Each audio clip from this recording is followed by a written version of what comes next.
केंद्रीय गृह मंत्री और भाजपा नेता अमित शाह ने एएनआई से बातचीत के दौरान ये कहा कि पाक ऑक्युपाइड कश्मीर को भारत का हिस्सा बताया। उन्होंने इंडी गठबंधन पर तंज कसते हुए कहा कि फारूक अब्दुल्ला और कांग्रेस के नेता कहते हैं कि पीओके की मांग मत कीजिए क्योंकि पाकिस्तान के पास परमाणु बम है।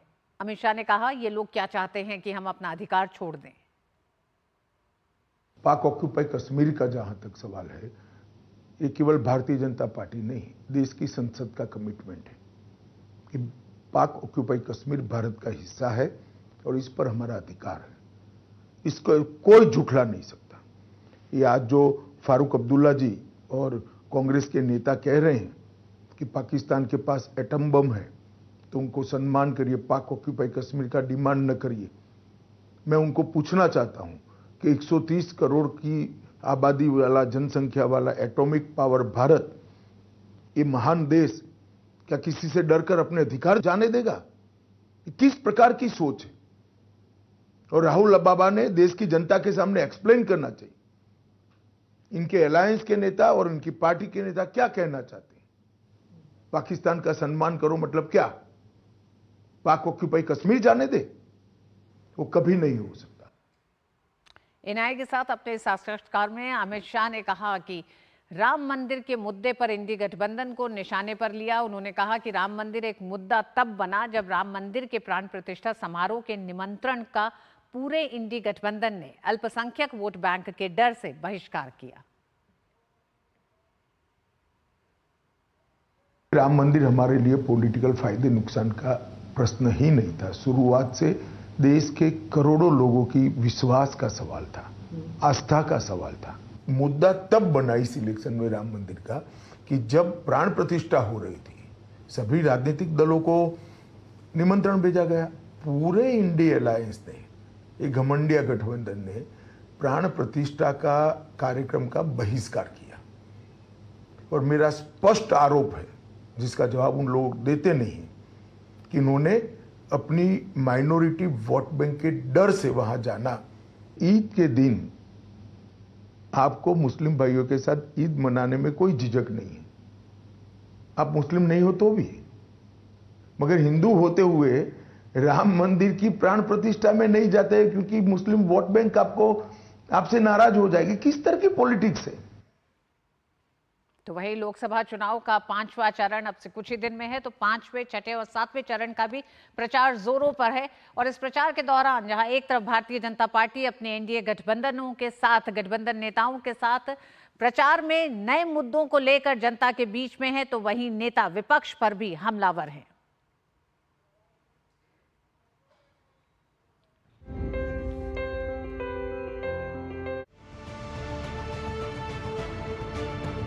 लोकसभा चुनाव के 4 चरणों का मतदान पूरा हो चुका है। बाकी बचे चुनावों के लिए राजनीतिक दलों ने मतदाताओं को लुभाने के लिए पूरी ताकत झोंक दी है। इसी क्रम में एनडीए के दिग्गज नेताओं ने अपने उम्मीदवारों के पक्ष में प्रचार किया। भाजपा के वरिष्ठ नेता अमित शाह ने पश्चिम बंगाल के हुगली में चुनावी रैली को संबोधित करते हुए परिवारवाद पर जमकर निशाना साधा। उन्होंने कहा कि एक तरफ ऐसी पार्टियां हैं जो केवल अपने अपने परिवार के लोगों के बारे में सोचती हैं, तो वहीं दूसरी ओर प्रधानमंत्री नरेंद्र मोदी हैं, जिनके लिए देश सबसे पहले है। परिवारवादी पार्टियां हैं, जिसमें ममता बनर्जी अपने भतीजे को सीएम बनाना चाहती है, शरद पवार अपनी बेटी को मुख्यमंत्री बनाना चाहते हैं, उद्धव ठाकरे अपने बेटे को सीएम बनाना चाहते हैं, स्टालिन अपने बेटे को मुख्यमंत्री बनाना चाहते हैं और सोनिया गांधी राहुल बाबा को पीएम बनाना चाहती है। वहीं अमित शाह ने ओडिशा में भी प्रचार अभियान को तेज करते हुए गंजम में जनसभा को संबोधित किया। उन्होंने प्रदेश में विकास की अनदेखी के लिए बीजू जनता दल और कांग्रेस की पूर्ववर्ती सरकारों पर ठीकरा फोड़ा। ओडिया जनता ने उनको बाय बाय टाटा कह दिया है, बाय बाय टाटा कह दिया। नवीन बाबू की जरूरत नहीं है। यहां अब भारतीय जनता पार्टी का मुख्यमंत्री आने वाला है, भाजपा सरकार। इस बीच भाजपा अध्यक्ष जेपी नड्डा ने भी बिहार और पश्चिम बंगाल में प्रचार अभियान की कमान संभाली। उन्होंने एक रैली के दौरान आरजेडी कांग्रेस गठबंधन पर हमला बोलते हुए कहा कि आरजेडी का मतलब रिश्वतखोरी, जंगल राज, दलदल है। देखो मित्रों, याद रखना, कांग्रेसियों को इनके बराबर का धोखेबाज कोई नहीं है, इनके बराबर का बेईमान कोई नहीं है और इनके बराबर का आपको गुमराह करने वाले कोई नहीं है। तो जब कोरोना की टीका बन रहा था तो इन्होंने कहा था कि नहीं कहा था कि ये वैक्सीन ठीक नहीं है, अपने चुपके चाप जाके मोदी टीका लगवा लिया। दूसरी तरफ भाजपा के दिग्गज नेताओं के साथ साथ भाजपा शासित राज्यों के मुख्यमंत्री भी प्रचार में पूरी ताकत झोंकते नजर आ रहे हैं।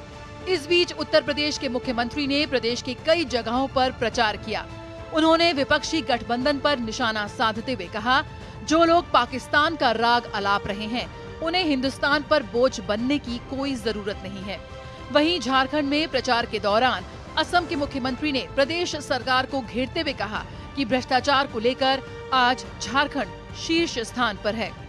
पाकिस्तान की जितनी आबादी उससे ज्यादा लोग हमारे यहाँ गरीबी से उभरे हैं और पाकिस्तान के अंदर आप देख रहे होंगे रोज आंदोलन चल रहे हैं। 1 किलो आटा के लिए मारपीट हो रही है। ये छीना झपटी पाकिस्तान के अंदर हो रही, जो पाकिस्तान का राग अलाप रहे हैं, इनसे बोलो कि अगर पाकिस्तान से इतना ही प्यार है तो हिंदुस्तान पे बोझा क्यों बने हो? जाओ ना पाकिस्तान में, वहां भी कटोरा लेके भीख मांगो।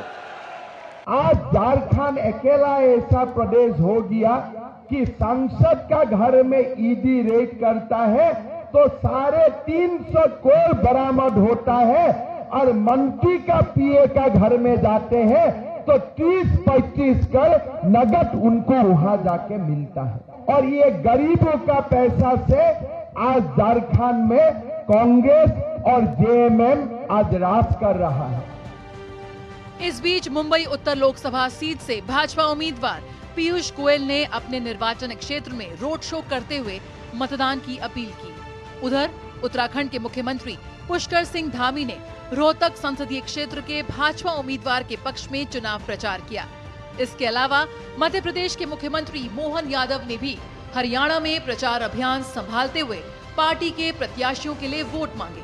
इसी कड़ी में एलजेपी रामविलास के प्रमुख चिराग पासवान पटना में प्रचार करते दिखे। जनादेश desk, DD news.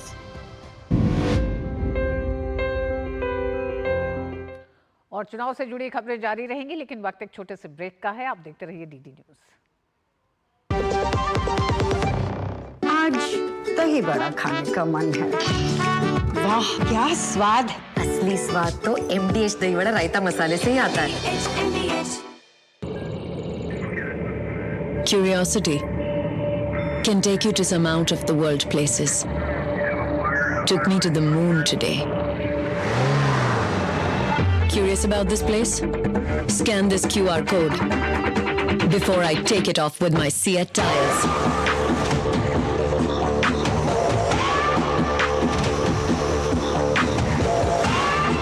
Seat, crafted for the curious.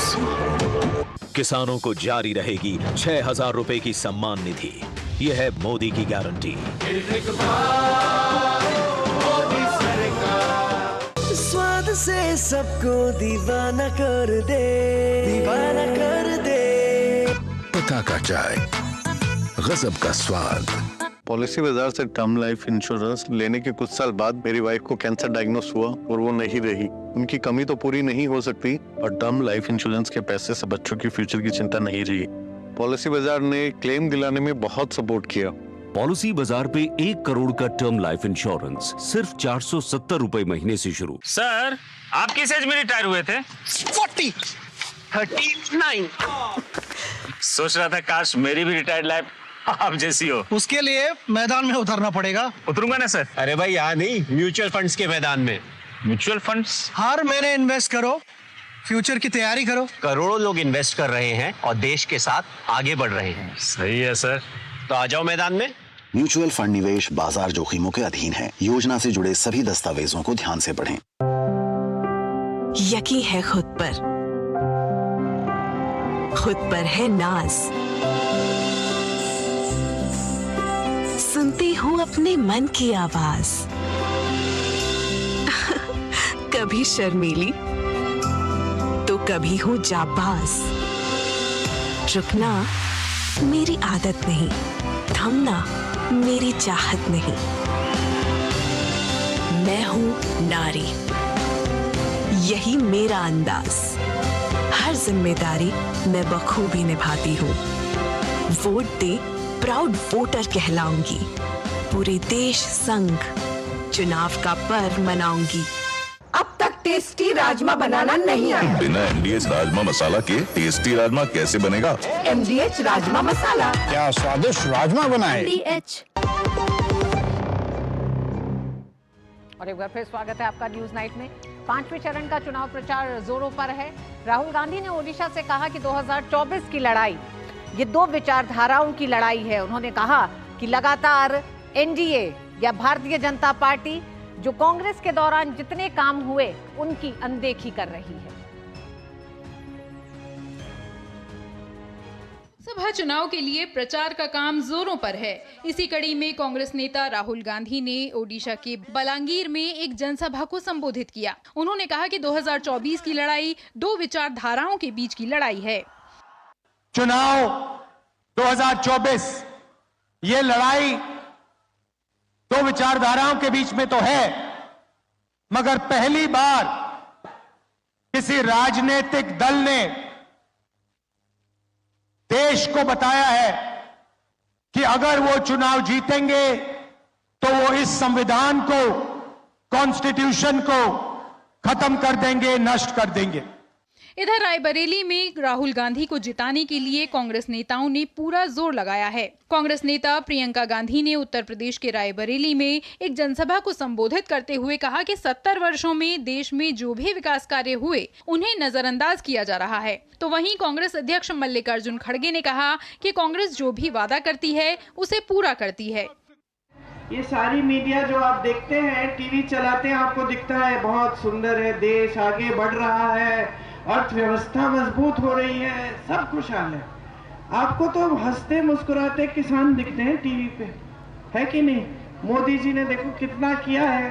70 सालों में जो काम कांग्रेस में नहीं किया वो 10 सालों में इन्होंने कर लिया, यही दिखता है ना। हम जो कहते हैं वो करते हैं। मुफ्त शिक्षण का हमने बोला किया, नरेगा का बोला हमने किया, और उसी तरह से हर चीज हम जो बोलते गए सोनिया गांधी ने कर दिया। और आज फिर हम ये कहेंगे कि जो हमारे वायदे हैं, जो हमारे पक्के वायदे हैं, वो जरूर आपको मिलेंगे। राष्ट्रीय जनता दल के नेता तेजस्वी यादव ने बेरोजगारी पर सरकार से सवाल किए हैं। उन्होंने कहा कि बड़ी संख्या में युवाओं की आवेदन की उम्र निकल चुकी है, जिससे बड़ी संख्या में बेरोजगारी पैदा हुई है। 25 करोड़ नौजवान जो हैं ओवर एज्ड हो गए, यानी जो युवा ओवर एज्ड हुए हैं वो बेरोजगार हो चुके हैं। बहाली नहीं निकल रही है, कुछ नहीं हो रहा है, नौकरी नहीं मिल रही है। उधर पश्चिम बंगाल में मुख्यमंत्री ममता बनर्जी ने हावड़ा में पदयात्रा की, जिसमें बड़ी संख्या में लोग उमड़े। Bureau report, DD news. और देश में CA के तहत पहली बार नागरिकता दी गई। नागरिकता संशोधन नियम 2024 की अधिसूचना जारी होने के बाद पहली बार नागरिकता प्रमाण पत्रों का वितरण किया गया है।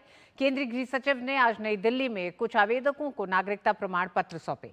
ये कानून 2019 में संसद द्वारा पारित किया गया था। भाजपा के नेतृत्व वाली केंद्र सरकार ने मार्च में CA नियमों को अधिसूचित किया था।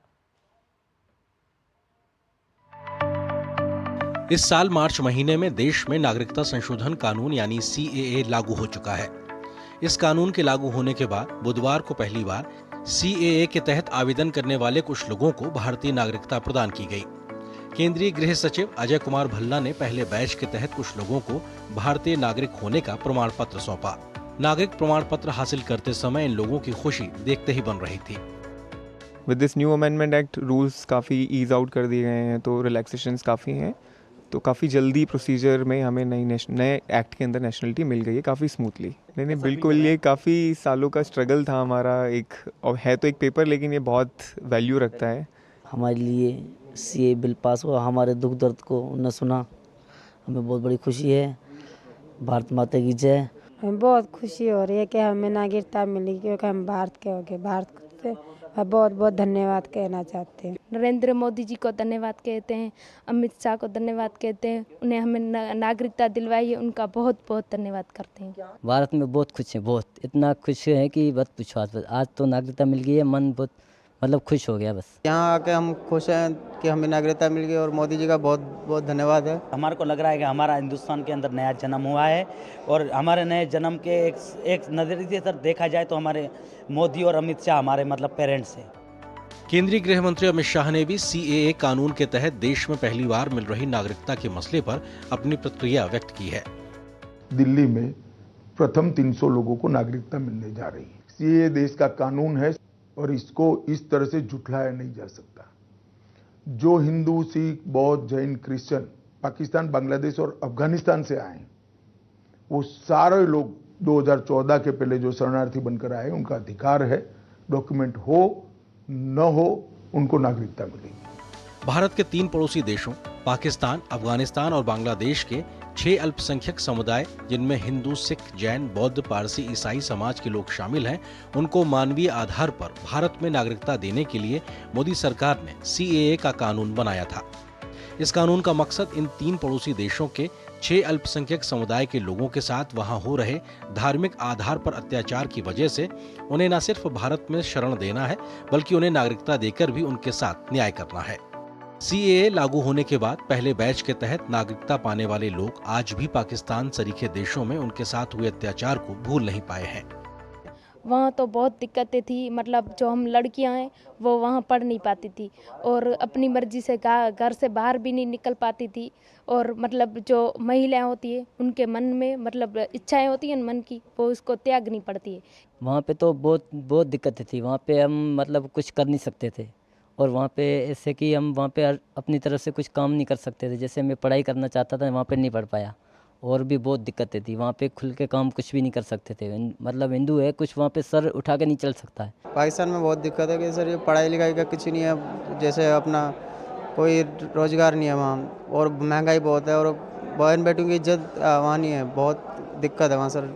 हिंदुओं के लिए तो बहुत दिक्कत है, धर्म परिवर्तन में और भी खाने पीने में भेदभाव है और त्यौहार में कोई त्यौहार व्यवहार में हर एक चीज़ में मतलब बहुत भेदभाव है। तो वहाँ के लोग हमारे को एक कुछ समझते नहीं, हिंदुओं की कोई वैल्यू नहीं है पाकिस्तान के अंदर। बुधवार को जिन लोगों को भारतीय नागरिकता दी गई उनमें दिल्ली में रहने वाले लोग शामिल हैं। लेकिन 2014 से पहले भारत आ चुके ऐसे लोगों की तरफ से देश में अभी तक नागरिकता हासिल करने के लिए करीब 14,000 से ज्यादा आवेदन किए जा चुके हैं। पाकिस्तान में इन हिंदुओं को इतना प्रताड़ित किया गया है कि इन लोगों को आज अपना मुल्क छोड़ने का मलाल भी नहीं है, बल्कि ये सभी भारत आकर बहुत खुश हैं और अपने भविष्य को लेकर पूरी तरीके से आश्वस्त भी हैं। आरिंद प्रताप सिंह, डीडी न्यूज, दिल्ली। तो देश में मौजूद इन तमाम शरणार्थियों के लिए आज एक बड़ा दिन है। इसी पर आधारित हमारा विशेष है कि सीए से मिली नागरिकता, सरकार का वादा पूरा। इस पर चर्चा करने के लिए 2 मेहमान हमारे साथ जुड़े हुए हैं। डीके दुबे जी कानूनी विशेषज्ञ हैं। डीके दुबे जी, आपका बहुत बहुत स्वागत है। साथ में माधव दुबे जी, आपका बहुत बहुत स्वागत है। सबसे पहले तो दुबे जी, एक लंबा इंतजार मुझे लगता है इन तमाम शरणार्थियों का पूरा हुआ है, अब जाके एक लंबी कवायद देखनी पड़ेगी। हालांकि हम जानते हैं 19 में सीए के एक तरह से पारित होने के बाद का जो माहौल देश में था, उसके बावजूद भी सरकार ने अपना किया हुआ वादा पूरा किया।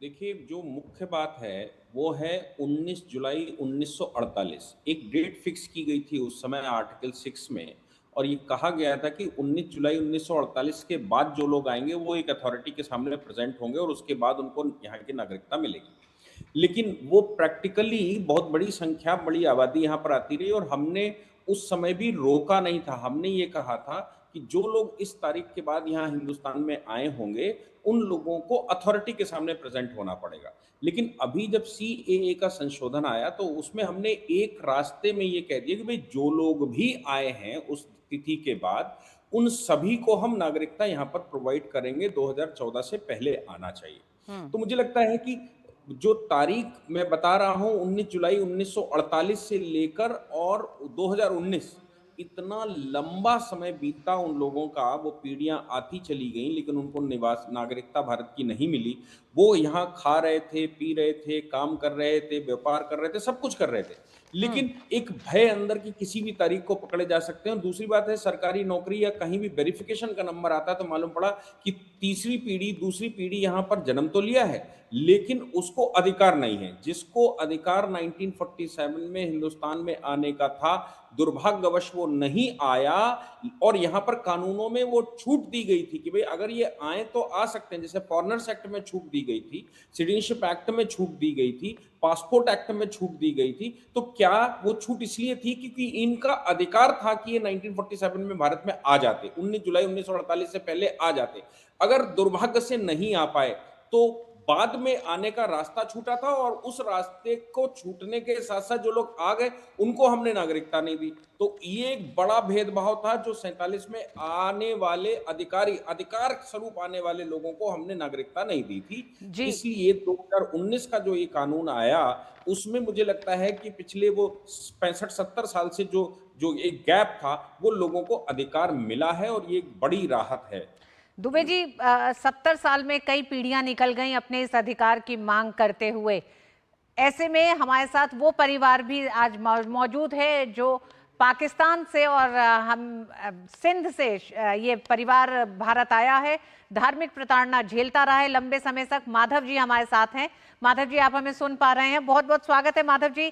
कैसा लग रहा है प्रमाण पत्र, नागरिकता प्रमाण पत्र आप चारों के हाथ में है, आपका पूरा परिवार है, एक लंबे समय से आप लोग हैं। कब आप लोग सिंध को छोड़ के पाकिस्तान के भारत आए थे, और तब से अभी तक की अगर यात्रा को आप हमारे साथ साझा करना चाहें?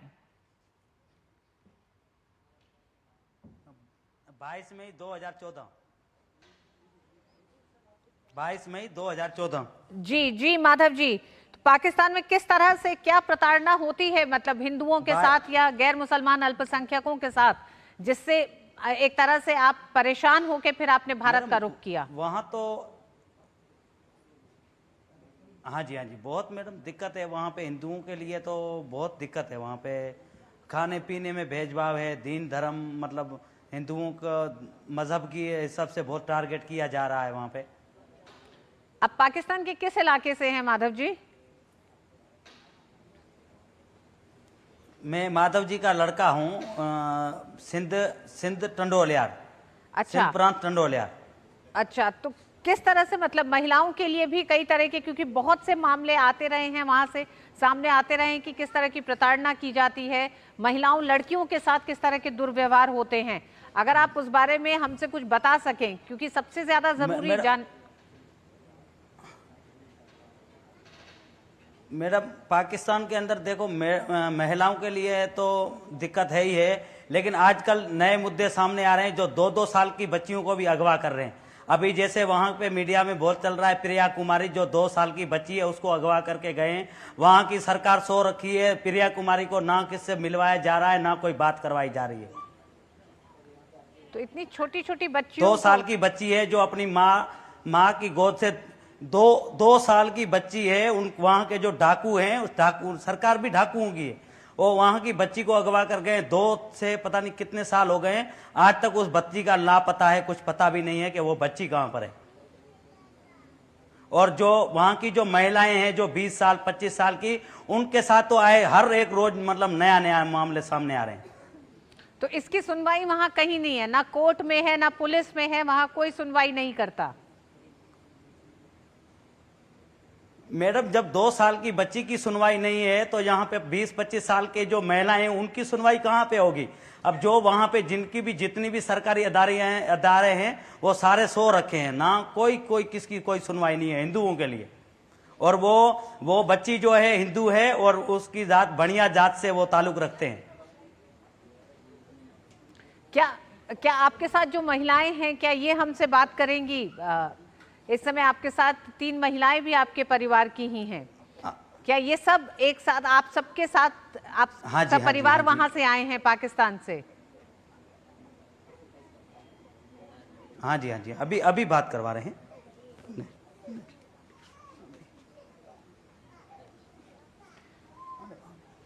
बेटा आपका नाम जानना चाहेंगे और जानना चाहेंगे कि आप लोग जब भारत आए हैं तो वहाँ किस तरह की दिक्कतें थी आप लोगों को, और क्या होता है वहाँ महिलाओं के साथ? मेरा नाम भावना है।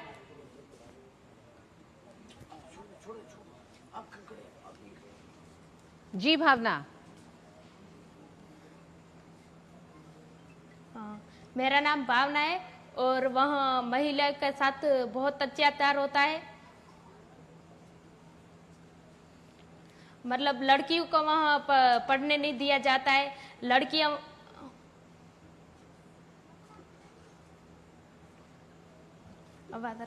जी भावना जी, हमें सुनाई दे रहा है। अगर आप कुछ बताना चाहती हैं तो कह सकती हैं।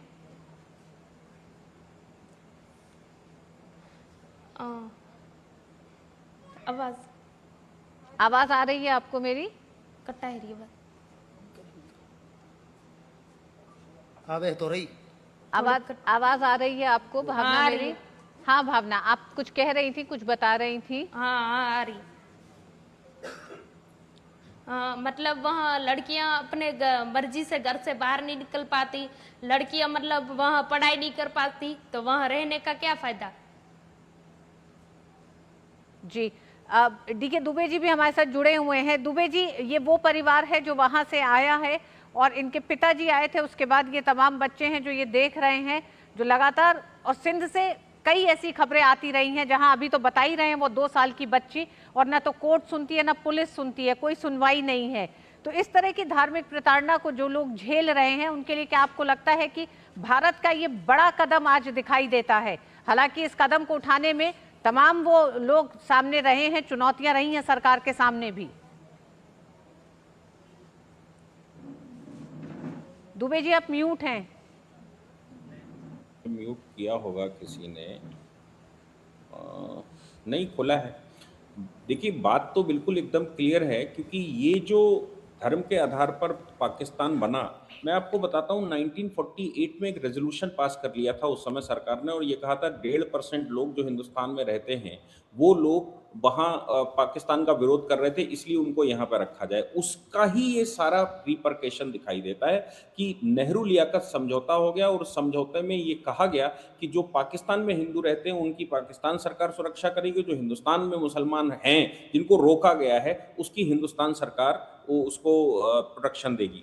लेकिन दुर्भाग्य यह है कि पाकिस्तान चूंकि एक धर्म के आधार पर बना हुआ राष्ट्र है और उनका अपना एक उनका प्रोसीजर है, इसलिए उनकी नज़र में जो बच्चियां हैं जो गैर धर्मी हैं, गैर धर्मी मतलब गैर इस्लामिक हैं, वो उनकी नज़र में कुछ होता नहीं है। उनको लगता है कि नहीं ये तो लोग हमारे समुदाय के हैं नहीं, इसलिए प्रताड़ना करते नहीं हैं वो तो सामुदायिक रूप से वहां के प्रोसीजरल मैकेनिज्म में है, यानी कि जनभावना में है। और जनभावना में जब इस तरह की बात होती है तो वहां ना कोर्ट कोई मदद कर पाता है ना पुलिस कोई मदद करती है, क्योंकि सबके दिमाग में एक ही कूड़ा भरा होता है। और इसलिए वहां की जो परिस्थिति है, वहां हिंदू इतना जो रुका था वो सब धीरे धीरे खत्म हो गया, या तो हिंदुस्तान में आ गया या उन्होंने उसको कन्वर्ट कर दिया और बच्चियां वो उठा ले गए।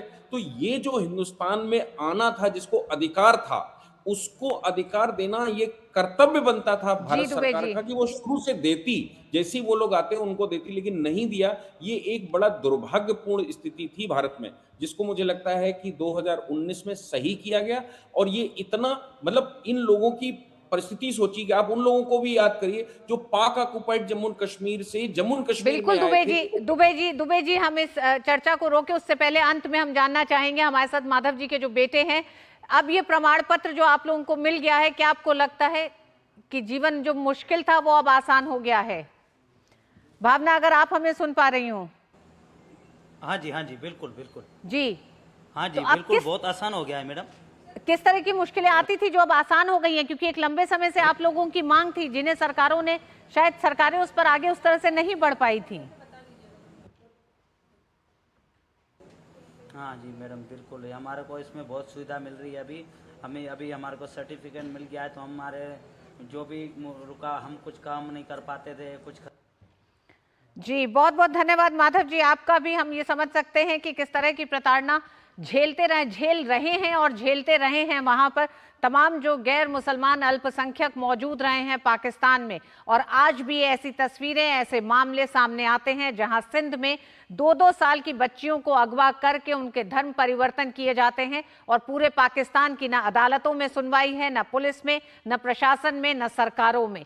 तो ये बहुत ही एक तरह से भीषण स्थिति अल्पसंख्यकों की है, गैर मुसलमान अल्पसंख्यकों की पाकिस्तान में। वक्त एक छोटे से ब्रेक का है। ब्रेक के बाद होंगी कुछ और खबरें। देखते रहिए डीडी न्यूज।